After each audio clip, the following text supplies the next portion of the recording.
안녕하세요. 채널 제네시스 박 시청자 여러분. 오늘 8월 20일 화요일입니다. 상쾌한 아침이네요. 요즘 이제 아침에 좀 약간 살짝 춥지 않아요? 그러니까 이제 여름이니까, 와, 근데 8월 달에 이런 말을 하다니, 그죠? 여름이니까 그 좀 약간 까실까실한 얇은 이불 이렇게 보통 다들 덮고 주무시잖아요. 그런데 이게 약간 뭐지? 좀 추워요, 살짝. 그리고 밤에 이렇게 선풍기 틀고 자면은, 저희 집은 에어컨이 없어요, 참고로. 선풍기 틀고 자면은, 이게 중간에 끄든지 아니면 타이머 맞춰놔야 돼. 춥더라고요. 그래서 오늘도, 딱 일어나는데, 약간 좀 바람이 차니까, 이제, 사람이 그렇잖아요. 한 5시 반에 일어나야지 했는데, 이게 잘 안 되잖아요, 솔직히. 그래서 뭐 능기적 하다가, 또 이제 와이프랑, 그래도 옆에 이제 와이프가 짝지가 있으니까 좋아요, 그죠? 갈까? 이게 일어나서 이제 갔다 왔죠. 갔다 오니까 또 이제 더 더워요. 그리고 이제 사람들은 출근하고 저는 이제 집으로 올라가고. 그때 약간 되게 기분이 짜릿해요. 제가 항상 출근했던 시간이 7시 이제 조금 넘어서 이제 집에서 나갔었는데, 이제 그 사람들은 출근을 하거나 이제 버스 타러, 아니면 통근버스 타러 가고, 저희 집 아파트 이제 단지 앞에 통근버스가 막 오거든요. 그래서 막 거기 가고, 저는 그 사람들을 뒤로 하면서 집으로 딱 올라가는데, 와, 그 기분이, 예. 그래가지고, 오늘 저는 뭐, 얼굴만 아는 막 그런 사람들 막 있잖아요. 출근 시간 비슷한 시간대 가면 항상 보이는 그 사람. 그래서 오늘 그런 어떤 사람을 이렇게 마주쳤는데, 한 2명 정도 마주쳤는데, 표정이 상대방이 말은 안 하는데, 너 왜 출근 안 하니? 약간 그런 표정. 그랬었어요. 자, 아무튼, 더위가 생각보다 좀 빨리 물러가서 저는 너무 좋습니다. 자, 오늘도 기사 보도록 하겠습니다. 오늘도 좀 종류가 많은데, 좀 이게 간단한 거는 살짝 이게 좀 가볍게 보고, 그리고 이제, 그런데 그것도 도움되는 정보들이 많이 있으니까 한번 보세요. 한번 보고요. 우리 또 돈 되는 거 봅시다. 자, 유튜브 봅시다, 유튜브. 노래 잘하는 영어 강사에서 음악인으로 유튜브로 인생 2막을 따. 진짜 유튜브로 저는 정말 인생 2막을 열 수가 있다고 저는 생각을 합니다. 저도 지금 그래서 또 다른 인생을 살기 위해서 지금 유튜브에 이렇게 계속 하는데 재밌어요. 그래서 너무 좋고요. 5초 이하 음원 사용에 대해서 저작권료 지불하지 않도록 정책 바꾼다. 야, 이거 잘한 것 같아. 그러니까 유튜브가 특히 저작권에 대해서 되게 예민하단 말이에요. 그래서 특히 폰트 같은 거 되게 조심하셔야 되고, 그것만 보는 변호사들이 있어요. 그리고 이제 음원 조심해야 되는데, 5초까지는 쓸 수 있다. 괜찮네. 그러면 5초 정도면 누구나 들어도 알 수 있는 음악 딱 잘라가지고, 그렇게 해가지고 좀 쓸 수도 있겠다. 그죠? 근데 이제 좀 자세한 거는 보긴 봐야 될 것 같아요. 이런 거 있고. 유튜브 포교. 이제는 선택 아닌 필수다. 법 보신 분. 안 봐도 알겠죠? 이제 종교까지 이제 드디어 갔습니다. 제가 말씀드렸잖아요. 이제 다 간다고. TV 광고 외면하는 식품업계 유튜브 쏠림 현상이 올라가고 있다. 어제도 이거 말씀드렸죠. 돈이 되는 채널 플랫폼 쪽으로 계속해서 돈은 움직인다. 이 돈이라는 게 여러분들이 돈을 벌려면은 돈에 대한 속성을 잘 알아야 되는데, 물론 저도 배우고 있는 중이에요. 다는 몰라요. 그렇지만 대학교 졸업하고 사회초년생이었던 시절에 비하면 훨씬 이제 많이 알게 됐죠. 그래서 한번 돈에 대한 공부를 좀 하실 필요가 있습니다. 유튜브 오리지널 9월 24일부터 무료로 시청 가능하다. 이거 재밌는 거예요. 그래서 제가 잠깐 보여드릴게요. 유튜브 오리지널 9월 24일부터 무료로 시청 가능하다. 이거 유튜브 프리미엄 쓰는 사람은 좀 약간 기분 나쁠 것 같은데, 이게 뭐냐면, 자 보세요. 유튜브 오리지널이라는 컨텐츠가 있는데, 여러분들 넷플릭스 알죠? 넷플릭스. 넷플릭스에서 넷플릭스가 하는 게 이제 뭐냐면, 우리 예전에 비디오라든가 DVD 렌탈해서 봤잖아요. 근데 그거를 렌탈하고 빌렸다가 이걸 갖다 주려니까 너무 귀찮은 거예요. 우리 그런 적 많죠. 그러다가 연체로 되고. 그러니까 이 사람이, 그냥 스트리밍으로 좀 했으면 좋겠다. 가지고 만든 게 넷플릭스의 시작이잖아요. 근데 이제 이 넷플릭스가 엄청 지금 커지고 있고, 성장을 하고 있는데, 그 성공 요인 중에 하나가 넷플릭스 오리지널 컨텐츠가 있어요. 예를 들어서 우리 한국에서 나왔던 거, 그거 뭐죠? 킹덤. 좀비 나왔던 거. 되게 재밌게 봤거든요, 저도. 근데 그거는 넷플릭스밖에 못 봐요. 그러니까 이제 인기가 많은 거죠. 자, 그런 것처럼 유튜브도 이제 거기에 대항하기 위해서 유튜브 오리지널을 만들었는데, 이제 유튜브 프리미엄 쓰는 사람들한테만 이제 보여주는 거였어요. 오리지널 말 그대로. 그런데, 이게 이제 자체 제작한 영상 콘텐츠인데, 유료 구독 서비스인 유튜브 프리미엄 이용자들에게만 보여줬는데, 굳이 이거를 이 사람들한테만 제한할 필요가 있냐. 일반한테도 풀자. 그런데, 대신 일반 이용자를 무조건 풀면은 돈 낸 사람한테 프리미엄 보는 사람한테 기분 나쁠 거 아니에요. 그래서 어떻게 했냐면 일반 이용자는 광고를 봐야 돼. 그리고 이 오리지널 컨텐츠 예를 들어서 킹덤이라고 합시다. 넷플릭스가 또 성공했던 요인 중에 하나가 우리 미드 보다가 중간에 끝나면 짜증나잖아요. 기다려야 되고. 그런데 예를 들어서 킹덤 시즌 1이다 그러면은 그게 9편이었나 그랬잖아요. 한꺼번에 다 올라와요. 한꺼번에. 그래서 내가 마음만 먹으면 정주행을 할 수 있다는 거죠. 그래서 저는 이제 처음에 그 넷플릭스 빠졌던 게 하우스 오브 카드, 하우카, 거기에 이제 빠졌었어요. 끝내줍니다. 그냥, 혹시 밤에 잠이 안 오거나, 요즘에 좀 내가 뭔가 좀 삶이 무료하다. 뭔가 좀 내가 저 깊은 늪에 빠져 있다. 이러신 분들은 그냥 그거 보시면 돼요. 하나만 더 말씀드리면, 이거 계속 세면 안 되는데. 트럼프가 지금은 괜찮아졌는데, 미국 대통령이 있잖아요. 미국 대선할 때 러시아와 뭐 이렇게 좀 뭐 개입이 됐다, 뭐 이렇게 막 비리가 있다, 막 그런 게 나왔었잖아요. 특검도 받았잖아요. 그랬는데 뭐 제가 이제 뭐 그런 쪽은 잘 모르니까 뭐라고 말은 못 하겠고. 근데 재밌는 게 뭐냐면 그 조사를 하는 과정에서 봤더니 러시아 과거 소련이잖아요. 러시아의 스파이 애들, 걔들이 미국 정치를 배우기 위해서 어떻게 공부를 했냐면 실제 미국 정치 가장 좋은 게 실제 해보는 게 가장 좋잖아요. 근데 그렇게 할 수가 없잖아요. 그러니까 그때 스파이 애들이 어떤 걸 보고 공부했냐면은 아까 말한 하우스 오브 카드를 봤다. 그게 너무 리얼해서. 그래서 특히 직장인들, 직장의 사내 정치에 신물이 난다거나 도저히 이런 회사에서 내가 다닐 수 없다 그러신 분들은 하우스 오브 카드를 딱 보시면은 내가 살고 있는 곳이 굉장히 괜찮은 데였구나. 여기가 천국이구나. 이런 줄 알 수 있어요. 갑자기 유튜브 오리지널 하다가 넷플릭스 오리지널 광고를 해버렸네. 미안해, 유튜브. 아무튼 뭐, 이렇게 돼 있어요. 그래서 뭐 이런 식으로 하는데 차별화 되는데 왜 얘들이 이런 거를 하냐면, 비록 제약에 따르지만 그동안 유료 구독자만 볼 수 있었던 컨텐츠가 여러 사람에게 공개되고 있다. 쉽게 말해서 이 유튜브 프리미엄이 좀 속된 말로 지금 장사가 안 돼요, 지금. 지금 넷플릭스라는 거대한 산이고요. 지금 넷플릭스가 오히려 지금 뭐에 긴장을 하고 있냐면 유튜브 이런 애들은 프리미엄은 안 보이고요. 디즈니가 지금 이제 올라와야지. 디즈니가 이제 넷플릭스처럼 이제 유료 구독화 해가지고 나오고 있거든요. 그래서 지금 아마 컨텐츠 시장이 훨씬 더 치열해지고 미래의 시장은 이런 컨텐츠를 잡는 사람들이 이게 이길 거다. 그래서 저도 제 나름의 저만의 어떤 차별화된 컨텐츠를 가지기 위해서 계속해서 지금 시도를 하고 있는 거예요. 그래서 걱정하지 마세요. 지금 이게 끝이 아니니까 더 재밌는 내용들을 많이 보여드리도록 하겠습니다. 자, 그래서 이 정도 좀 보면 재밌을 것 같고요. 유튜브 뭐 책은 계속 나오고 있고, 보겸님 계속 나오고 있고요. 그렇지만 이제 유튜브가 영향이 커지면서 5명 중에 1명은 유튜브로 허위 정보 접한다. 이런 한 명뿐이겠어요. 훨씬 많겠죠. 가짜 뉴스, 페이크 뉴스 그런 것도 많이 있고요. 자, 직장인도 볼까요? 직장인 10명 중 5명은 알바 경험이 직장 생활에 도움이 된다. 그렇죠. 알바하다가 직장 생활 다니면 그래도 되게 감사하죠. 그렇죠. 고생을 좀 해봐야지. 경제적 부담 때문에 직장인이 추석 경비 작년보다 10만 원 줄었다. 와, 이게 참 이런 기사가 계속 나오면 좀 안타깝죠. 좀 더 잘 되고 이게 여유도 좀 부릴 수 있는 그런 명절이 되면서 이게 좀 경제가 좀 돌아가고 해야 되는데 돈이 좀 말 그대로 돈이 돌아야 되잖아요. 풀려야 되잖아요. 좀 안타깝고요.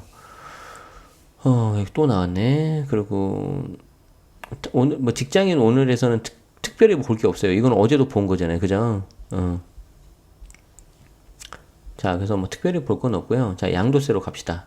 양도세 되게 좋은 글이 많아요. 그래서 올해 세법 개정에 따른 양도 전략. 저도 이런 주제로 강의를 하고 있는데 여기 이분이세요. 임경진 세무사님이 작성하신 건데 이 내용이 되게 좋아서 우리 좀 이따가 집중하고 관련된 내용을 좀 먼저 봐야 되니까 다른 기사 보고 좀 하도록 하겠습니다. 국내 암호화폐 과세한 마련 선결 조건은 이거 어제 봤죠? 그래서 왜 암호화폐가 안 되는지 그거 말씀드렸어요. 열거되지 않아서 그렇다. 자 그리고 올해 세수 비상 진도율이 5%가 내려갔다. 국세 4천억이 덜 거쳤고 법인세 대상도 29만 개가 사라졌다. 자 이거 좀 보시자고요.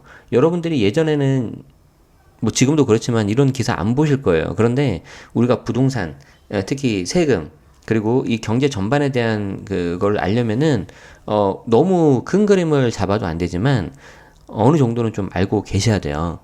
자, 그래서 이 내용에 대해서 제가 간단하게 좀 설명드릴 건데, 자, 4년 세수 호황이 마무리가 됐다. 무슨 말이냐면 세금이 되게 잘 거쳤다는 거예요. 지난 4년 동안. 예를 들어서 내가 한 100억을 국가에서 나라에서 걷기로 했는데 뭐 충분히 그냥 진도대로 잘 나가고 뭐 더 거치고 솔직히 더 거쳤어요. 그래가지고 이제 이게 세수 호황이죠. 이게 됐는데 요게 지금 안 거친다는 거예요. 이게 좋은 걸까 안 좋은 걸까? 우리 입장에서는 세금을 많이 거두면 싫으니까 안 좋았으니까 세금이 안 거치면 좋은 거 아니냐 그렇게 생각할 수 있겠지만 우리가 국가 입장에서는 이게 좋은 게 아니잖아요. 그리고 어찌됐든 우리가 국가라는 이 울타리 안에서 이렇게 좀 안정적인 삶을 살고 있잖아요. 그런 어떤 안정된 삶을 하기 위해서 국가라는 보호 아래에 있는데 그런 국가가 흔들리면 우리 개인도 흔들린다는 거고 이거는 역으로 개인들의 삶이 지금 되게 안 좋아서 국가에서 걷는 세금이 잘 안 거쳐지고 있다는 거예요. 자, 봅시다. 자, 하반기 국세청 역할이 막중해졌다. 2015년 이후 4년 연속 소관세입을 초과 달성하며 세수 호황을 누렸지만 올해는 사정이 완연히 다르다. 자칫 세수 펑크를 걱정해야 될 처지이다. 그리고 이제 대외적으로도 미중 무역 갈등 장기화, 일본의 수출 규제, 글로벌 경기 침체. 저는 이것만 보면 너무 안타까워요, 진짜. 글로벌 경기 정말 좋았는데, 우리 그동안 되게 상대적으로 느끼지 못했잖아, 우리나라가. 아무튼, 자, 올해 자체 소관세입 284조 4천억을 확보할 수 있을지 불투명하다. 그러니까, 국세청에서 세금으로 284조를 걷어들이겠다는 거죠. 어마어마한 돈이지 않아요? 상상도 안 돼요, 여러분. 284조래요. 상상도 안 되죠. 자, 그래서 상반기 국세 수입이 151조 7천억인데 전년 동기 대비, 작년 대비 4천억이 감소했고 원래 진도율이 58.6%. 그러니까 이제 284조 4천억 전체에서 58.6%를 진도를 빼겠다고 했는데 이게 53.1로 뚝 떨어진 거예요. 그리고 법인세 중감연합 신고 법인 수는 42만 9천 개로 지난해보다 무려 20만 개가 줄었다. 법인 운영하시는 분들은 9월 2일까지 중간연합 하나 해야 되는 거 알고 계시죠? 저도 신고해야 되고요. 근데 그런 대상 법인이 무려 20만 개가 줄었대요. 와, 그래도 줄었는데 저는 하나 추가됐죠. 1조를 한 거예요, 저도. 국가 이 세수 확보에. 비록 적은 돈이지만, 소중한 저희 세금을 제발 좀 잘 써줘, 제발. 알았지? 그랬으면 좋겠네. 자, 그래서 42만 9천 개인데, 와, 원래 62만 9천 개였는데, 와, 이게 20만 개나 준 거죠. 국가 이 세수에서 가장 큰 게 법인세란 말이에요. 소득세, 부가가치세 이런 식으로. 야, 그래서 그럼 이제 어떻게 할래? 했더니, 성실 신고 지원에 주력해서 자발적 세금 신고를 최대한 끌어올리겠다. 그리고 편법을 통한 불공정 탈세와 악의적 체납에 엄정 대처하겠다. 세무조사를 통한 세입액은 전체의 2% 내로 삼았다. 그러니까 또 이게 너무 이렇게 하면은 세무조사 너무 더 강화하는 거 아니냐. 그러면 이제 기업이 힘들거든요. 이 세상에 털어서 먼지 안 나는 사람 없어요. 근데 이제 그게 그 먼지가 좀 누구나 나는 그런 먼지냐 아니면 갑자기 먼지를 털었는데 이거 이상한 게 나와. 그 차이일 뿐이에요. 근데 이제 또 너무 이렇게 하면은 경기가 위축되고 경제 활동을 안 할 수 있으니까 전체의 2%만 하겠다 이런 게 한 거죠. 상반기 세입액이 증가한 세목은 42조 8천억을 징수해서 2조 2천억이 늘어난 법인세가 유일하다. 그러니까 그 와중에 그래도 이 법인세는 2조 2천억이 늘었다는 건데 누가 많이 늘었을까요? 물론 중견기업, 중소기업도 늘었겠지만 대부분은 대기업 아니겠어요? 그러면 그 대기업이 어디서 해요? 내수 시장을 하나? 수출을 하지. 수출을 하니까 이제 먹고 사는 거 아니에요. 그래야 국가도 먹고 살고. 근데 지금 좀 우려가 됩니다. 계속 잘 돼야 되는데, 그죠? 소득세와 부가세는 보세요. 소득세 44조 5천억이잖아요. 법인세보다 더 많잖아요. 그리고 부가가치세. 이것도 엄밀히 말해서 부가가치세예요. 부가세라 하면 안 되지. 아무튼 34조 5천억. 되게 많죠? 각각 2천억 정도가 줄었다. 그리고 자산거래 감소. 이게 집을 사고 팔고를 안 하잖아요. 그래서 양도세가 1조 5천억이 줄었다는 거지. 이거 어떡할 거야, 이거. 그리고 증권거래세도 1조 2천억이 줄었대요. 하반기는 상황이 더 나쁘다는 거죠.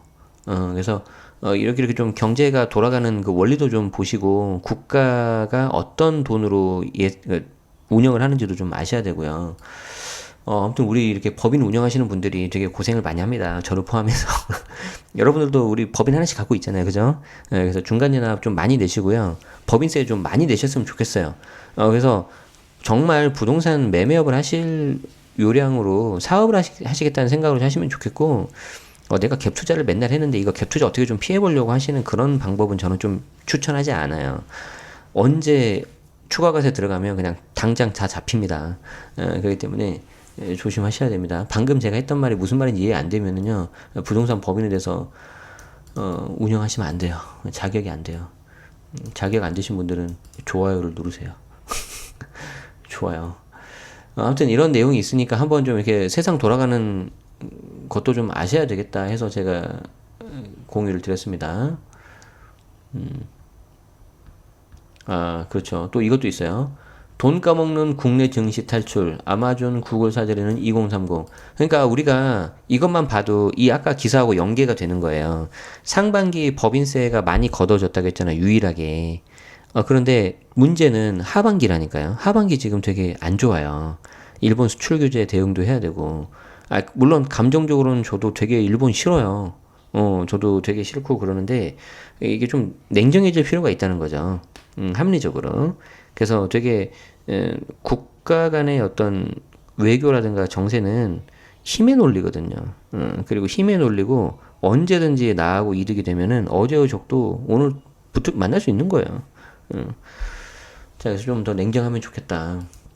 자, 그래서 이런 기사만 봐도 2030들이 돈을 쓰는 일종의 주체일 텐데, 국내 증시 안 한다는 거잖아요. 그리고 2030들이 어떤 IT라든가 스마트폰, 어플 이런 거에 좀 빠르니까, 뭐야, 어플로 하면 똑같이 내가 증권, 증시, 주식 투자를 할 수가 있는데, 해외 주식이 더 괜찮네. 그럼 계속해서 이 투자금이 국내가 아니라 해외로 가는 거죠.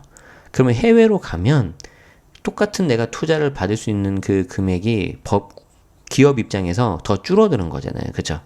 그러니까 투자가 잘 활성화되지 않을 테고. 자, 그래서 이런 식으로 지금 트렌드가 좀 가고 있다라는 건데, 이건 한번 내용 보시면 되고요. 제가 여기서 말씀드리고 싶은 거는, 이제 무엇보다 이제 수익률 때문에 이렇게 하겠죠. 투자하는 사람들은 다른 거 없어요. 똑같아요. 아니, 내가 돈이 1억이 있는데 이 돈을 넣어서 똑같은 기간이 같아야 되겠죠. 뭐 예를 들어서 1년을 기간으로 했을 때 수익률이 주식이 좋아, 부동산보다. 그럼 당연히 주식으로 가는 거지. 근데 부동산이 좋아, 그럼 부동산 가는 거예요. 아니 내가 내 돈 가지고 내가 돈 벌려고 하는 거지. 누가 이거 자선 사업 하는 거 아니잖아요. 그래서 돈의 속성은 그렇다. 굉장히 냉정하고 얘들이 금방 또 가요. 그런데 국내에 좀 약간 별 볼 일 없는 것처럼 느낀다는 거지, 이 사람들이. 그러니까 이런 게 어떤 하반기가 좋지 않을 거라는 어떤 시그널 중에 하나라는 거죠. 거예요. 저는 그런 걸 말씀드리고 싶은 거였고, 지금 보시면 이제 좀 조심해야 되는 거. 예전보다 쉽게 해외 주식에 투자할 수는 있지만 환율 변동성과 세금 등에는 조심해야 된다. 해외 주식은 환율 움직임에 따라서 환차익 또는 환차손이 발생할 수 있고요. 그래서 이제 그런 거 좀 조심하셔야 되고, 특히 해외 주식에 따라서 뭐 배당이 같은 거 들어오면은 지급시 바로 원천 징수되고, 주식을 내가 처분했다. 해외 주식 처분하면은 여기에 대해서는 양도세가 붙어요. 양도 차익에 대해서. 그러니까 국내 주식은 안 붙잖아요. 왜? 우리 대부분 다 소액 주주잖아요. 대주주 아니잖아요. 아니, 내가 삼성전자 주식 사는데 내가 대주주 아니잖아요. 대주주가 아니기 때문에 양도세 안 붙는 거예요. 근데 지금 이걸로 뭐 양도세를 붙이겠다라는 또 뭐 이상한 말을 하고 있는데, 왜 그게 이상한지는 제가 나중에 다음에 설명드릴게요.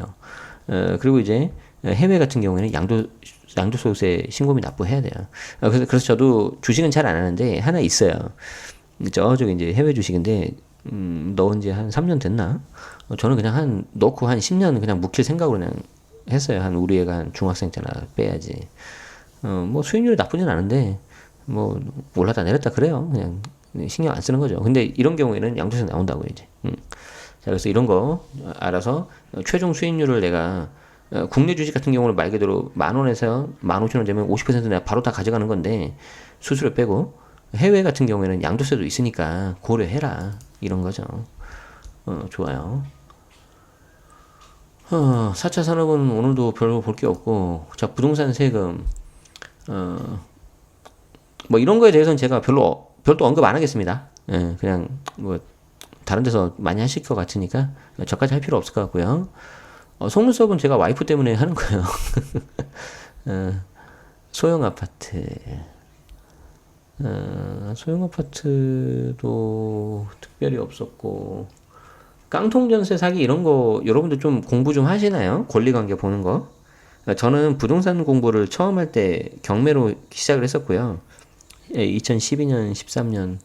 물론 이제 낙찰을 못 받아서 이제 일반 매매로 돌아서는데 그게 이제 그 당시에는 신의 한 수였죠. 그리고 다시 지금은 이제 초심으로 돌아가자는 생각으로 해서 지금 경매 공부 다시 하고 있어요. 여러분들이 잘 아는 그 호빵님 계시죠? 그래서 호빵님 강의 들으면서 좀 경매 공부 다시 좀 하고 있고요. 그런데 이제 이런 거 좀 아셔야 될 것 같고요. 다음에 기회 되면 이거 좀 시간 오래 걸리니까 좀 하죠.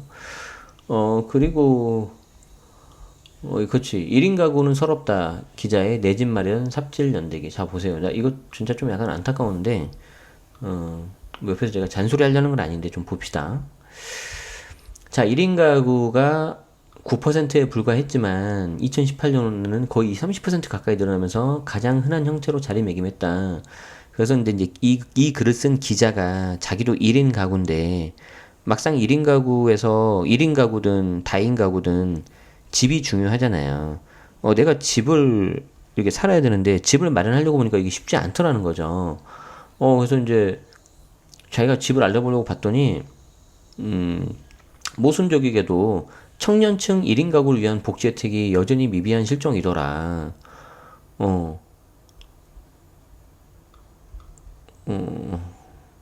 그래서 여기 보면은 무슨 뭐 이렇게 행복주택이라든가 이런 거 1인 가구는 그냥 할 때마다 서류에서 광탈된다는 거죠. 바로 그냥 탈락된다는 거예요. 그래서 이거는 정말 어렵고, 그리고 신혼부부 대상이 그나마 좀 많이 있고, 근데 자긴 결혼 안 할 건데 1인 가구인데 나 같은 사람 없어? 그러다 보니까 이제 이런 것들이 안 되니까 오피스텔에 눈을 돌렸대요. 8.8평짜리. 근데 632세대 추첨에 5만여 명이나 몰리는 그런 세상이라는 거죠. 그래서 이제 민간 아파트나 오피스텔 분양을 받고자 한 건데 안 된다는 거죠. 그리고 그 청약 같은 거 할 때도 당첨이 되나요? 1인 가구? 안 되죠. 특히 이번에 분양가 상한제 나오면서 가장 직격탄이 누구예요? 30대. 이제 막 신혼부부. 자녀 없거나 있어도 하나, 둘이네 사람들. 둘은 좀 모르겠지만. 이 사람들 완전 직격탄이에요, 지금. 그러니까 지금 얼마 전 기사 이제 한번 보여드릴 건데, 분양가 상한제 나오고 나서 청약통장 가입 건수가 무슨 뭐 몇 개가 늘었다더라? 엄청 늘었대요. 그러니까 이제 진짜 로또 되는 걸 알고 있는 거죠. 이게 돈의 속성이에요, 여러분들. 돈 되는 곳이면 간다. 그게 불법이 아닌 한. 그리고 막 보면은 막 불법과 그거를 막 적법을 막 아슬아슬하게 한단 말이에요. 자, 이게 이렇다는 거죠. 그래서 이제 이 사람도 이제 오피스텔하고 민간 아파트 청약을 알아보는데, 제가 왜 이거를 말씀드리냐면, 여러분들, 그래서 몇 번의 삽질이 거듭되고 실패만 연거푸 겪으면서 몇 년을 흘려보냈다. 이게 저는 너무 안타까운 거예요. 제가 아는 분도 신혼부부인데, 집을 좀 마련하는 게 어떠냐. 이제 실거주로 당연히. 이제 본인도 의지가 있으니까. 그런데 하는 말이 그거인 거죠. 저기 3기 신도시를 좀 기다려보겠다고. 제가 더 이상 할 말이 없는 게, 자, 보세요. 3기 신도시 언제 돼요? 한 25년 정도 되잖아요. 그쵸? 2025년. 근데 그게 2025년까지 잘 되겠냐고요. 아무리 못해도 한 2, 3년 늦을 거예요. 그럼 2028년이잖아요. 지금부터 한 10년이에요. 지금으로부터. 그럼 그동안 나의 10년은 어떻게 할 거야? 그래서 여기 지금 몇 년을 흘려보냈다. 요 말이 제가 공감이 되더라고요. 그래서 집은 구하는 게 두 가지 케이스가 있는데 결국 새 집을 구할 거냐 아니면 헌 집을 구할 거냐 기존에 있던 집을 구할 거냐 둘 중에 하나잖아요. 다른 거 없잖아요. 새 집을 구하는 게 청약이죠. 그리고 그 전에 있던 집을 구하는 게 뭐 일반 매매, 급매, 경매, 공매 뭐 여러 가지가 있어요. 그렇기 때문에 그거를 좀 아시면 좋겠어요. 그래서 마침 오늘이 화요일이구나. 새 집을 구하는 건 청약 강의하시는 분들 많이 계시니까 그쪽으로 가시면 되고, 일반 기존의 집을 구하는 방법에 대해서는 제가 실거주 정규와 부동산 기초 정규를 하니까 오늘 공지 나갔겠다. 공지 나가면 그거 한번 보시면 어떨까 싶다는 거예요. 갑자기 잘 나가다 광고를 했네. 오케이. 그 말씀 드리고 싶어서 했고요. 자, 이제 아까 말씀드렸던 요 내용을 보겠습니다. 올해 세법 개정에 따른 양도 전략. 제가 올 초에 했던 강의가 있었고, 직방TV 절세의 신도 있었고, 최근에 나왔던 내년부터 시행되는 세법 개정안에 나왔던 내용들에 대해서 말씀드렸던 내용이 여기 한꺼번에 정리가 잘 되어 있어서 제가 소개해 드립니다. 임경진 세무사님, KB 하나은행에 계시는 분이시고요. 고맙습니다. 저도 제 꿈 중에 하나가 이런, 아마 WM 이게 웰스 매니지먼트일 거예요. 그래서 PB 같은 걸 거예요. 제가 세무사를 따면 저는 그 개업도 개업인데, 나중에 개업도 하고 싶었지만, 이렇게 PB 센터에서 좀 돈 많은 사람들 이렇게 상대하고 싶었어요. 가지고 이 사람들한테 좀 하면서 좀 배우고 싶었거든요. 어떻게 돈을 모았는지. 근데, 좀 아쉽긴 한데, 괜찮아요. 뭐, 저희 세금 정규 수강생들은 아까 실거주 정규하고는 다른, 제가 정규를 두 개를 하고 있거든요. 세금 정규가 있고 실거주 정규가 있는데, 제 세금 정규생들은 뭐 거의 한 강남에 집 하나씩 다 갖고 계시더라고요. 괜찮아요. 저 수강생들한테 배우면 돼요. 자, 그래서 한번 봅시다. 여러분들이 이제 뭘 알아야 되냐면, 자, 이 중에서 이미 시행된 게 있고 앞으로 시행될 게 있어요. 그래서 그거 구분해서 잘 보셔야 됩니다. 자, 일단 내가 만약에 9억이 넘는 고가주택이 있다. 그리고 그런데 그게 1세대 1주택자다. 그러면은 이거 반드시 올해 안에 뭔가 해야 된다. 자, 무슨 말이냐면, 자, 정리하겠습니다. 1세대 1주택 비과세인데 그 집이 9억이 넘는다. 실거래가. 양도소득세에서는 공시가격이 별로 중요하지 않아요. 무조건 실거래가요, 실거래가. 그래서 실거래가 9억이 넘는 9억 초과 고가주택이라면은 이때 9억 초과분에 대해서만 세금을 계산하고 보유기간에 따른 공제율도 최대 80%까지 가버려요. 이 초과분, 9억 이하까지는 비과세, 9억 초과분은 과세, 근데 9억 초과분에 대해서는 80%는 장투공 80%. 그래서 세금이 확 줄어요. 그런데 이 집을 내가 2020년 이후, 내년 이후에 양도를 한다. 양도를 기준이 무서운 거예요. 취득일이 아니라. 그렇다면 이걸 내가 내년 이후에 양도를 하면은 무조건 전체 보유기간 중에서 최소 2년 이상은 거주를 해야 된다. 그래야 이 장투공 80%를 받을 수가 있어요. 그래서 내가 집이 9억이 넘는 고가주택인데 9억까지는 비과세고 9억 초과돼서는 장투공 80%인데 이 장투공 80%를 내가 반드시 받아야 되는 상황이다. 그러면은 무조건 2년 거주했는지 안 했는지를 따져봐야 된다는 거죠. 했어요? 그럼 상관이 없어요. 언제 팔아도 상관이 없어. 근데 안 했어요? 그러면은 올해 팔던가 아니면 올해 못 팔고 내년에 판다? 그러면 무조건 지금이라도 들어가서 2년 거주를 채워야 된다. 근데 말이 2년 쉽지. 한번 내가 집 세주고 나오잖아요. 그럼 다시 그 집 들어가는 거 쉽지 않아요. 그 집이 되게 새 거고 뭐 좋은 거 아니면.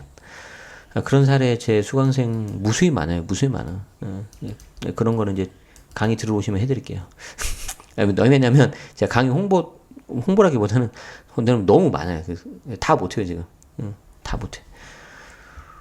자, 그래서 이걸 잘 보세요. 10억짜리 주택을 사서 15년 보유한 뒤에 20억에 내가 매각을 한다고 가정을 해보자. 그러면은 2년 거주 요건을 갖췄을 경우에는 양도소득세를 약 2,500만 원만 부담하면 되는데, 즉 9억까지는 비과세, 그리고 9억 넣는 11억이죠. 20억까지니까. 거기에 대해서는 장투공 80%가 적용되니까 세금이 확 줄어서 2,500만 원만 내면 된다는 거예요. 그런데 2년 거주를 만약에 못했다? 그러면 장기보유 특별공제가 맥스 30%. 이것도 15년 해야 30%예요. 예전에는 10년만 했으면 됐는데 이미 여러분들 모르게 다 개정을 한 거예요. 저만 열심히 블로그에 막 올려놨지. 근데 별로 그런 사람들이 잘 안 봐. 자, 그러면 이게 얼마가 된다? 그러면 이게 세금이 2,500에서 1억 4천 들어버려. 거의 한 6배, 7배 정도 되죠. 제가 계산해보니까 이러더라고요. 그래서 제 수강생 중에 압구정 현대아파트가 있었는데, 이분이, 비과세를 다 받고 올해 팔았을 때 양도세가 1억. 근데 이거 올해 안 팔고 내년 갔으면 2년 거주 안 했거든요. 그럼 대략 한 6, 7억 나오겠더라고요. 가지고 그분은 제 수업 듣고, 이렇게 작업해가지고, 한 5억, 6억, 5억 이상 세이브 하셨죠. 그럴 때 이제 저는 굉장히 보람을 느껴요. 30만원 수업 듣고 5억을 아꼈다. 좋은 거죠. 그래서 2020년 이후 양도할 계획인데 2년 거주 요건을 채울 수 없는 주택이라면 올해 서둘러 매각하는 게 절세 목적상 유리하다. 오케이. 자, 그리고 일가구주택 비과세 적용받으려면 이제부터 최소 2년 이상 주택 보유해야 되는데, 이때 주택 보유 기간의 기산점이 현재 규정에 따르면 주택을 산 날로부터. 그러나 바뀐 세법에 따르면 다주택자의 경우 다른 주택을 모두 양도하고 마지막으로 한 채가 남은 시점부터 2년 기산해야 돼요. 그래서 제가 오늘부터 1이라고 하는 거죠. 자, 예컨대 두 개가 있는데, 이때 김하나 씨가 A를 팔고 난 뒤 B주택 바로 팔아도 B주택이 취득한 날로부터 2년이 지난 주택이라면 비과세가 가능했다. 그런데 21년, 요건 또 21년이에요. 그러니까 다 달라요. 근데 요거는 21년 이후에 양도하는 주택부터는 A주택을 양도하고 다시 2년 보유해야만 B주택 양도할 때 비과세 받을 수 있다. 그래서 오늘부터 1일. 빠른 시일 내에 주택을 모두 팔아야 되는 사람이라면 2020년 말까지 매각하는 게 절세에 도움이 된다. 물론 일시의 주택 비과세는 제외. 근데 그 경우에도 또 저는 약간 보수적으로 보는 게 몇 가지가 있고, 뭐 그런 식으로 가는 거예요. 자, 그리고 또 하나 있죠.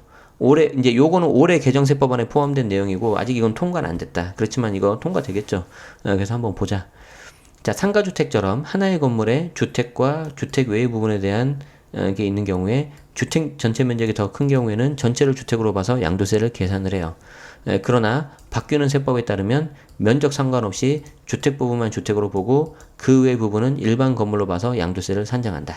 그래서 주택은 주택, 상가는 상가니까 주택은 비과세를 받을 수도 있어요. 그런데 상가는 무조건 세금을 내야 되니까 세부담이 커질 수밖에 없다. 자, 이거는 2020년 이후 양도하는 분에 대해서 적용이 되는데, 조건이 9억 넘는 고가주택이어야 돼요. 근데 웃기죠? 왜 9억 넘는 것만 이렇게 하지? 그래서 여론이 여차하면은 9억 이하짜리도 될 수도 있어요. 저는 그걸 하기 위한 사전 작업이라고 봐요. 자, 그래서, 그리고 뭐, 상가주택, 겸용주택은 뭐 지방, 저쪽 시골 뭐 그런 데 아닌 한 수도권이면은 웬만하면 막 6, 7억, 8억 하잖아요. 그럼 걔가 좀 있으면 9억 넘어요. 그러면은 어차피 나는 취득일 기준이 아니라 양도일 기준이기 때문에 그냥 주택은 주택, 상가는 상가 이렇게 구분해서 과세하겠다라고 생각하시는 게 마음 편하실 거예요. 근데 우리는 비과세 받으려고 주택 부분은 조금 더 해가지고 51%, 상가 49%막 그런 식으로 작업했는데, 그죠? 그래서 이것도 좀 법적 안정성을 해치는 거지. 자, 그래서 저도 이거를 되게 중요하게 말씀드리고 싶어요. 부동산을 취득한 시점도 중요하지만 파는 시점, 즉 양도하는 시점에 따라서 세부담 차이가 크게 발생할 수 있기 때문에 매도 전략을 잘 세우셔야 돼요. 그래서 이미 매수할 때부터 내가 이거 언제 매도하겠다, 아니면 어느 정도 수익률이 나면 매도하겠다, 그게 딱 있어야 되는 거죠. 그래서 이게 더욱 중요해졌다. 그래서 그 말씀을 드리고 싶습니다. 그래서 오늘 기사 중에서는 이게 가장 중요하죠. 그래서 개정 세법에 따른 양도 전략, 바뀐 세법에 따른 절세 전략, 이게 제 강의 타이틀인데, 뭐 저도 동의합니다. 이 세무사님 쓰신 글에. 그래서 굉장히 좋은 내용이고 꼭 알아야 되는 내용이니까 잘 알아두셔서 좀 이렇게 잘 상담도 잘 받으시고, 뭐 저는 다른 거 없어요. 이 세금이 너무 어렵고 자주 바뀌기 때문에 그냥 여러분들이 어떻게 하면 좀 최대한 쉽게 알게 해드릴까, 그게 목적이에요. 그리고 최종 점검은 세무사, 회계사 전문가한테 가서 하셔야 돼요. 혹시라도 안 되면은 내가 그 사람한테 좀 손해배상 청구할 수가 있거든요. 그리고 그런 게 아니더라도 그런 세무 상담이라든가 신고 대리행위는 그런 전문 자격사밖에 할 수가 없어요. 그래서 제대로 된 사람한테 가서 검증을 받으시고, 단 사람이 하는 일이기 때문에 세무사님도 실수할 수도 있고 여러분도 실수할 수도 있다. 그래서 최소한 2명 이상한테는 상담을 받아야 된다. 그렇게 해서 상담을 받으시고 해야 되는데 문제는 여러분들이 내용을 이제 이게 워낙 어려우니까 다 모르잖아요. 그리고 세무사님도 여러분들이 뭘 하려고 하는지 잘 모를 때가 있어요. 그리고 세무사님들이 쓰는 용어가 있고 여러분들이 쓰는 용어가 있는데 그 두 말이 좀 다르단 말이에요. 쉽게 말해서 내가 아파서 병원에 갔는데 의사들이 막 진단서에다가 막 영어로 쓰고 뭐 쓰고 좀 그러잖아요. 이게 나는 하나도 못 알아듣겠고 그래서 이제 세법은 그렇게까지는 아닌데 좀 여러분들이 하는 말을 세무사들이 좀 쓰는 말로 좀 바꿔주고 싶은 거예요. 저는 그래서 막 길게 설명하면 앞에 있는 전문가가 못 알아듣는데 예를 들어서 여러분이 세무사님 거주택 양도세 비과세 특례 받으러 왔어요. 딱 이 말 한마디 하면 그 사람 무슨 말인지 바로 알아듣거든요. 그러면은 거기에 관련된 요건이 막 몇 가지가 있어요. 근데 여러분들이 그거 다 외울 필요 없잖아요. 여러분들은 뭐만 외우면 돼요. 거주택 비과세 특례 받으러 왔어요. 딱 그 말 하면은 다 알아요. 그 사람이. 모르는 것 같으면 다른 사람한테 가면 되고 뭐 그러는 거지 뭐. 왜냐하면 분야가 다 다르니까. 그러니까 그렇게 해가지고 필요한 내용을 해서 서로 이렇게 좀뭐 양쪽이 윈윈할 수 있도록 중간에서 좀 도와주는 역할을 저는 하고 싶어요. 그게 제 나름의 소명이고 사명이에요. 비록 세무사 자격증은 못 땄지만. 그래서 왜 제가 이 말씀을 드리냐면, 계속 저한테 그 전화, 그 영업용 폰에다가, 계속 문자 주셔서 상담 요청하시는데, 저 그거 안 합니다. 못 합니다. 그리고 이제 마음 같아서는 제가 다 해드리고 싶은데, 저도 이제 시간이 한계가 있어서, 그래서 이제 대신 제가 하는 게 이렇게 유튜브라든지 이런 거 하고 있으니까, 좀 그거는 양해 말씀드리고요. 문자에다가 막 이렇게 너무 하지 마세요. 그래서 그거 좀 말씀드리려고 하고 있어요. 자, 아무튼 그렇습니다. 그렇지만 나중에는 저만의 이제 사무 공간을 구하면은 개인 상담은 생각을 하고 있는데 그 개인 상담 코칭은 뭐에 대한 거냐면은 제가 이제 시작하고 있는 직장학개론 그래서 어떻게 해서 직장을 다니면서 내가 나만의 어떤 삶을 살 것인지 그런 거 그리고 이제 부동산 투자 관련된 거 뭐 그런 거는 제가 할 수는 있겠죠. 그래서 그런 거에 대해서는 나중에 좀 되면은 말씀드릴게요. 오늘 좀 기사보다 제 어떤 강의라든가 향후 하고 싶은 거 그런 거 홍보가 좀 더 많았네요. 예, 좀 양해 말씀드립니다. 하다 보니까 좀 나왔는데 아마 이제 어제 그 공지하고 하다 보니까 좀 생각이 나서 그랬던 것 같아요. 자, 뭐 필요하신 분들한테는 도움 될 것 같으니까 좀 말씀드린 거였고, 자, 오늘 기사 보면은 제 유튜브 오리지널 미래에는 컨텐츠를 잡는 사람이 이긴다. 그리고 세수 비상 이게 경제가 안 좋으면요 이게 세금 거치는 걸로도 우리가 파악이 가능해요. 그래서 좀 걱정이 된다. 그리고 2030들도 벌써 이렇게 탈출하고 있는 게 보이지 않냐. 그리고 이런 1인 가구에 대한 그 집 구하는 거는 생각을 좀 달리 하면 좋겠다. 그런 걸 좀 제가 말씀드렸고, 그리고 마지막으로 바뀐 세법에 대해서 절세 전략을 미리 잘 해야 된다. 왜냐하면 집을 팔려고 해도 내 마음대로 안 되니까. 지금 벌써 8월이죠. 곧 있으면 9월 돼요. 지금 9억 넘는 고가주택 지금 팔려면요. 그래도 2, 3개월 잡아야 돼요. 그러면 아슬아슬하게 올해 잔금일 기준이잖아요. 그렇기 때문에 잔금을 올해 안으로 치셔야 됩니다. 계약일 기준이 아니에요. 그래서 그 말씀 또 드려야 되겠다. 그래서 기사가 제 나름대로는 여러분들은 어떻게 생각하실지 모르겠지만 좀 연계성을 갖고 소개해 드리려고 하고 있어요. 자, 그래서 이렇게 좀 알아주시면 좋겠고요. 자, 오늘 8월 20일 선물 같은 하루입니다. 잘 보내시고요. 저는 오늘 좀 좋은 날이 있어요. 어떤 좋은 날인지는 제 블로그 보시면 알 것 같고요. 그리고 내일 아침에 말씀드릴게요. 그래서 그것도 말씀드리고 여러분들 늘 말씀드리지만 소중한 죄송합니다. 가장 중요한 이야기 해야 되는데 소중한 자기 자신을 위해서 선물을 많이 주시는 그런 하루가 되면 좋겠습니다. 저는 오늘 큰 선물을 하나 더 주게 생겼어요. 자, 어떤 건지는 내일 또 말씀드릴게요. 자, 그러면 8월 20일 데일리 뉴스 여기서 마치겠습니다. 고맙습니다.